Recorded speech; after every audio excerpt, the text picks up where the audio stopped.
जय श्री कृष्णा, राधे राधे। कैसे हैं आप सब? आई होप आप लोग बहुत अच्छे होंगे और आप सभी का वेलकम है मेरे न्यू ब्लॉग में। तो आज का ब्लॉग स्टार्ट हो रहा है माधु बसु की सेवा से।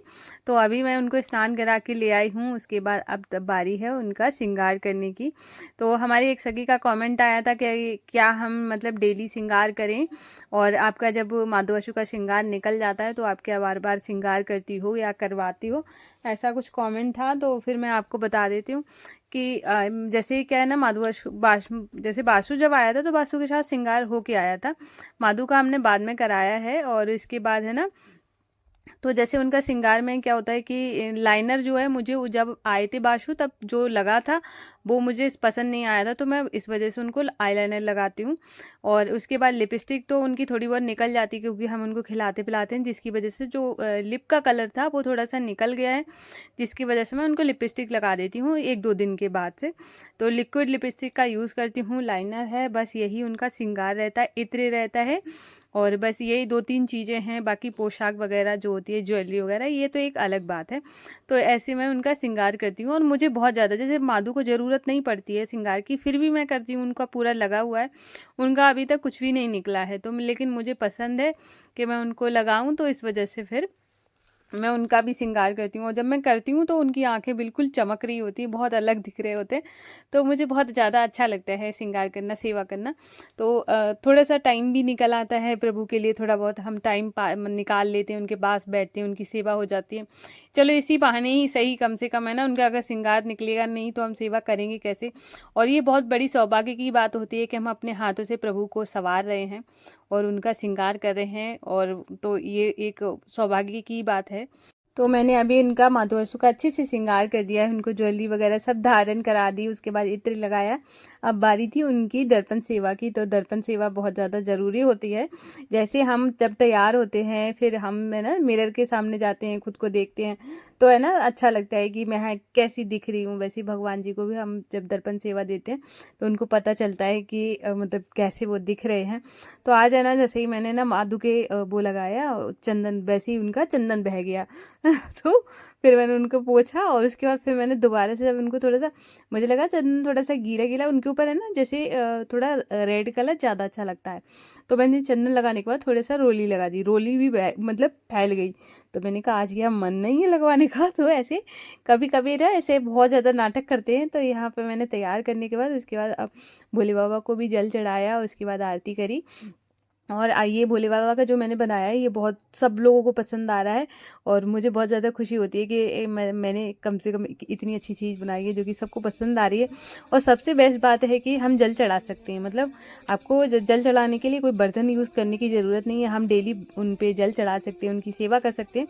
तो इस वजह से मुझे ये बहुत ज़्यादा पसंद आया, और देखने में भी बहुत ज़्यादा खूबसूरत है। और तो हमारी एक सखी का कमेंट था कि उनके मन में बहुत ज़्यादा निगेटिविटी रहती है, मन खुश नहीं रहता है, और बहुत ज़्यादा एंजाइटी रहती है कि मतलब खुश नहीं है। तो आज मैं आपके साथ शेयर करूंगी, मतलब आपके साथ क्या, मैं हर किसी के साथ यहाँ पे इतनी अच्छी बात शेयर करने वाली हूँ। अगर जो भी मेरा ब्लॉग देख रहे होंगे, वो मुझे नहीं लगता है कि आज के बाद कुछ ऐसा सोचेंगे जिससे की वजह से मतलब घबराहट जैसी कुछ हो, निगेटिविटी आए, ऐसा कुछ होगा ही नहीं। मुझे ऐसा लगता है, अगर आपने ध्यान से ये ब्लॉग देख लिया। तो मैं आपको एक चीज़ बताती हूँ कि जैसे क्या होता है, खुशियाँ 2 तरीके से होती हैं। एक होती है अंतरात्मा से खुश होना, एक होता है बाहरी चीज़ों से खुश होना। सपोज़ करो आपको किसी चीज़ की ज़रूरत है और वो आपको मिल गई है, ठीक है? कोई भी चीज़ हो सकती है, तब आप क्या करोगे, मतलब आपको ज़रूरत लगी और आपने किसी को बोला, अपने अपने पापा को बोला या पति को बोला, भाई को बोला, किसी को भी बोला, वो आपको लाके दे दी गई, तो ठीक है, आप एकदम खुश हो गए। फिर आपके मन में जिज्ञासा हुई किसी दूसरी चीज़ को पाने की, वो भी मिली, आप खुश हुए थोड़े टाइम के लिए। उसके बाद आपको मैं यहाँ पे एक चीज़ एग्जाम्पल के तौर पे बताती हूँ कि जब क्या होता है, एक बच्चा होता है, स्कूल जाने वाला होता है, तो उसको एक बैग चाहिए, जैसे बैग चाहिए, तो उसको है ना अपने मम्मी को बोला कि मुझे बैग चाहिए। तो बैग जब आएगा ना, और जब तक है ना वो उसका मन नहीं भरेगा, तब तक वो आपको है ना वो उसके मन में एक अलग ही फेस पे खुशी दिखेगी। धीरे धीरे है ना वो बैग का क्रेज खत्म, दूसरी चीज़ चाहिए होगी। ऐसे ही हम बड़े होते हैं, धीरे धीरे करके हमें क्या है ना, चीज़ों से प्यार हो जाता है, और ऐसे करके हम उन्हीं में ही अपनी खुशियाँ ढूंढने लगते हैं। या फिर किसी ने कुछ कह दिया, और तो हम ये दिमाग में चलाते हैं कि देखो इसने मुझसे ऐसे बोल दिया, इसको ऐसे नहीं बोलना चाहिए था, ठीक है। तो वहाँ पे हमारा दिमाग ख़राब होता है, हमारे अंदर नेगेटिविटी आती है, धीरे धीरे करके ना उसके लिए हमारी सोच भी चेंज हो जाती है कि सामने वाला ऐसा है वैसा है। वैसे ही करके हर चीज़ है ना, जब हम जो भी चीज़ें होती हैं कि हम जब अपनी हिसाब की चीज़ें नहीं होती हैं, हम जैसा चाहते हैं वैसी चीज़ें मिलती नहीं है, या सामने वाले का बिहेवियर हमारे जैसा मतलब हम जैसा चाह रहे हैं वैसा नहीं होता है, तो हम धीरे धीरे करके ना दूसरी तरफ चले जाते हैं जहाँ निगेटिविटी है, जहाँ एंजाइटी है, ऐसी चीज़ें हैं। तो अब मैं आपको बताती हूँ कि आप खुश कैसे रह सकते हैं। खुश रहने के लिए आपके पास हजारों वजह हैं, और दुख रहने के लिए, कि दुखी रहने के लिए कितनी है, थोड़ी सी वजह है। अब आप कहोगे कि ऐसे कैसे हो सकता है, तो ऐसा इसलिए हो सकता है कि जब हम सुबह उठते हैं, उठने के बाद है ना, ये बहुत बड़ी बात है कि जब आप सुबह उठ रहे हो, उठते आप हाथ पैर चला पा रहे हो, ये बहुत बड़ी बात है। नहीं तो कई लोग है ना रात को लेटते हैं, सुबह आंख भी नहीं खुलती है, ठीक है। भगवान की कृपा से आप जीवित हो और आपके हाथ पैर अच्छे से चल रहे हैं, आपने प्रॉपर नींद ली है, आपके ऊपर घर छत है, आपके खाने के लिए 2 वक्त की रोटी है, कपड़े हैं पहनने के लिए, आपका सुंदर सा परिवार है। ना जाने कितने लोग कि जो अनाथ आश्रम में रह रहे हैं, वृद्ध आश्रम में रह रहे हैं, जिनके पास घर नहीं है, परिवार नहीं है, वो कैसे रहते हैं ना। हमारे पास इतना सब कुछ होते हुए भी हम ये कंप्लेन करते हैं कि हमारे पास ये नहीं है, वो नहीं है। देखो, साधन थोड़े हो सकते हैं, लिमिटेड हो सकते हैं, लेकिन जितने भी हैं तो हमारे हैं, हम उसको यूज़ कर पाते हैं, हम लोगों में रह पाते हैं, हम जैसे चाहें वैसे कर सकते हैं। इंसान का जन्म बहुत बड़ा जन्म होता है, हम जैसे चाहें वैसा बना सकते हैं। और इसलिए ना कभी भी ये तो कभी सोचना ही नहीं चाहिए कि मेरे साथ कुछ ख़राब हो रहा है, या फिर मैं ऐसी हूँ, मैं ये सब कर नहीं पा रही हूँ, सामने वाला ये कर लिया वो कर लिया। देखो, अब हर आदमी अपने आप में बहुत सक्षम है, जो चाहे वो कर सकता है, इंसान का जीवन ऐसा होता है। तो दुखी रहने की कोई ज़रूरत नहीं है, हर पल खुशी ढूंढो, छोटी छोटी चीज़ों में खुश होना सीखो, ठीक है। छोटी चीज़ जैसे ही आपको है ना, ऐसे एक चीज़ होता है, जब ये मैंने आपको बैग का एग्जांपल दिया था कि आपको जब ऐसे बैग चाहिए होगा तो आप ऐसे करके अगली चीज़ मांगोगे, नहीं। जब आपका 2 तरीका होता है खुश होने का, जैसे आपको एक बैग मिला, उसके बाद दूसरी चीज़ पाने की लालसा जागी, वहीं पे क्या होता है, आज मैं वही एग्जाम्पल दूंगी, सोचने का तरीका अलग होगा। आपको बैग चाहिए था, आपको बैग मिला, आपने क्या सोचा कि भगवान ने कितनी कृपा करी है कि मुझे आज बैग मिला है। छोटी चीज़ है लेकिन मिली ना, मुझे ज़रूरत थी, मतलब वो पैसे कहाँ से आई, ठीक है, वो सोर्स कहाँ से मिला है, जहाँ से। देखो, सबसे पहले आपके ऊपर कृपा होती है, तब आपके कोई आपको लाके देता है।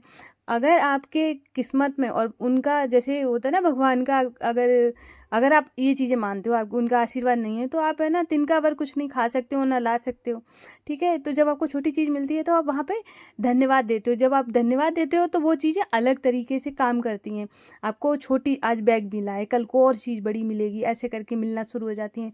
आप है ना उसमें लालसा ना ढूंढते हुए ना धन्यवाद देना सीखो। धीरे धीरे धीरे धीरे ना आपकी एंजाइटी सब खत्म हो जाएगी, निगेटिविटी दिमाग से निकल जाएगी।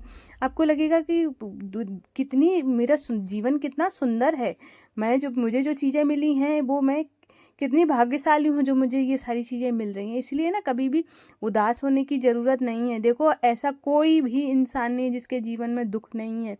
मैं अगर कोई का भी, जैसे कि अगर मैं यहाँ पे अपनी बात करूँ, किसी दूसरे की करूँ, ऐसा कोई भी इंसान नहीं है जो कि ये उसके पास दुख नहीं है, या फिर वो मतलब कभी परेशान नहीं होता। हर कोई परेशान होता है, तो परेशानी को हैंडल करने का तरीका अलग अलग होता है। तो बस हैंडल करना सीखो, और बस ऐसे अगर जब आपको हैंडल करना आ गया ना।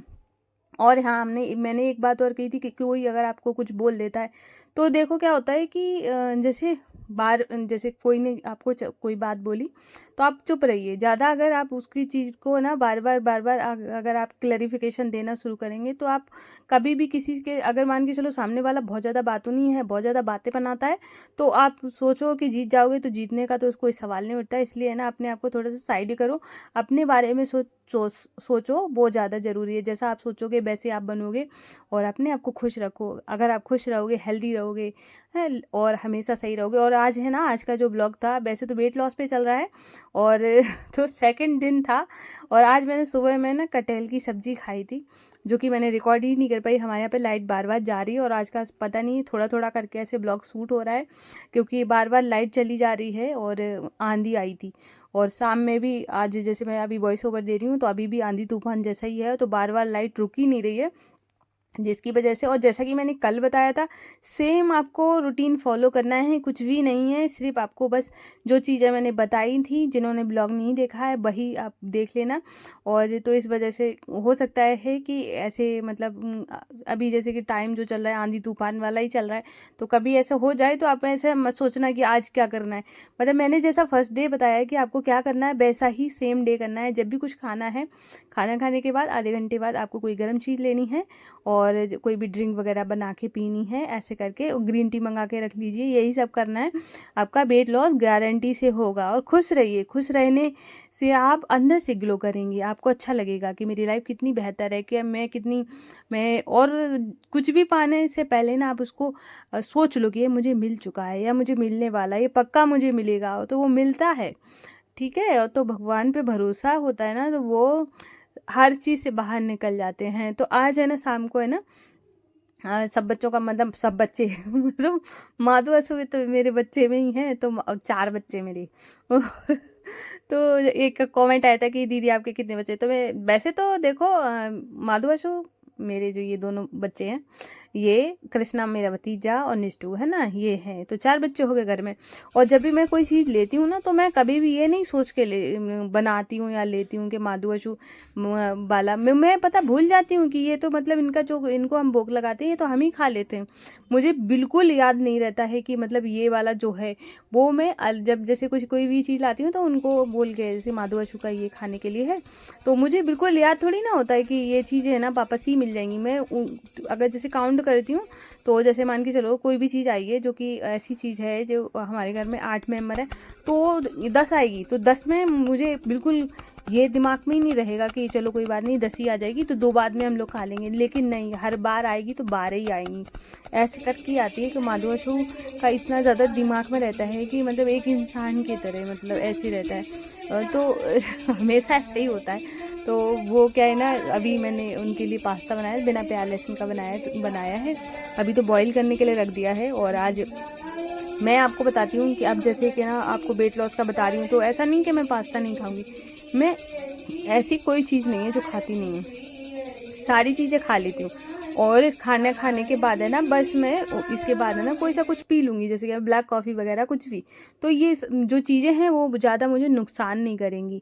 तो ऐसे करके आप खाओ और आराम से। कल मैं थायराइड का एक वीडियो लाऊंगी, जो हमारी सखी का कमेंट आया था, और आई होप आपको कुछ हेल्प मिल जाएगी। जहाँ तक है मुझे जैसे लगता है थोड़ा बहुत मैं हेल्प कर पाऊँ तो करने की कोशिश करूँगी।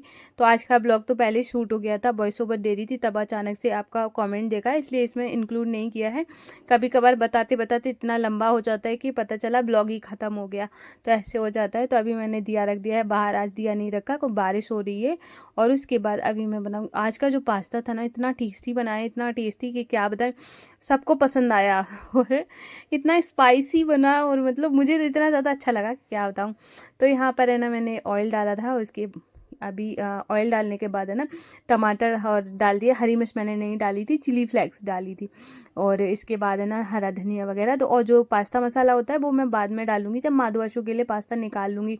तो मैं जब भी पोहा बनाऊँ या पास्ता बनाती हूँ तो बिना प्याज लहसुन का ही बनाती हूँ, क्योंकि फिर मेरा माधु अशु नहीं खा पाता है, और इस वजह से ना मुझे फिर मज़ा नहीं आता। जो चीज़ उनको ना मिले फिर क्या खाने का मज़ा है। इसलिए हम ऐसी चीज़ें मैं बनाने की कोशिश, और पता है किसी को पता और नहीं चलता है कि इसमें प्याज नहीं डाला है। ये तो पता नहीं क्यों दिमाग का खेल है कि पास्ता मतलब प्याज नहीं है तो टेस्टी नहीं, बहुत टेस्टी बनता है। तो अभी हम जाएंगे, बहुत प्रेम भाव से भोग लगाएंगे जाके, और आप लोग बताना कि आपको आज का ब्लॉग कैसा लगा है। जैसे किसी को भी थोड़ा सा भी हेल्पफुल लगा हो, और या फिर मेरी कोई भी बात अगर थोड़ी अटपटी लगी हो, ऐसा लगा हो कि नहीं ये रिलेट नहीं कर पा रही हो, तो वो भी मुझे बता सकती हो। कभी कभार ये ज़रूरी नहीं होता है कि मैं अगर आपको चीज़ें बता रही हूँ तो बिल्कुल करेक्ट ही बताऊँ, और इंसान हूँ, इंसान से गलतियाँ हो जाती हैं। तो आप लोग बिल्कुल मुझे करेक्ट भी कर सकते हो, क्योंकि आप मेरी सखी हो, मैं आपको सखी बोलती हूँ, तो कुछ भी आप मुझे बता सकती हो, और ऐसा नहीं है।